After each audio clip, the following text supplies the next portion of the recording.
Because there is no way that these tire marks were made by a 64 Buick Skylark. These marks were made by a 1963 Pontiac Tempest. Objection, Your Honor. Can we clarify to the court whether the witness is stating opinion or fact? This is your opinion? It's a fact. I find it hard to believe that this kind of information could be ascertained simply by looking at a picture. Would you like me to explain? I would love to hear this. So would I.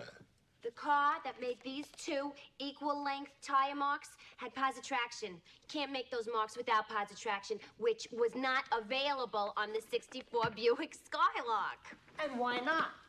What is positive traction? It's a limited slip differential which distributes power equally to both the right and left tires. The 64 Skylark had a regular differential, which anyone who's been stuck in the mud in Alabama knows. You step on the gas, one tire spins, the other tire does nothing. That's right.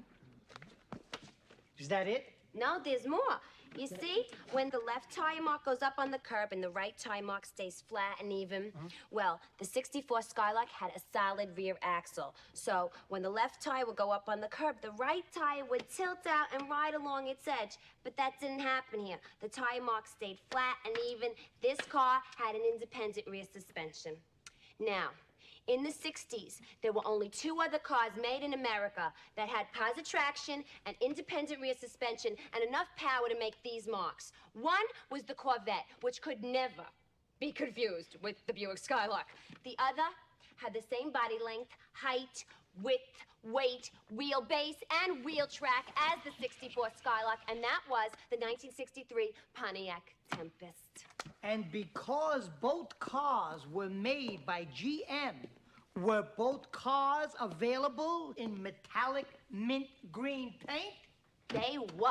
Thank you, Ms. Vito.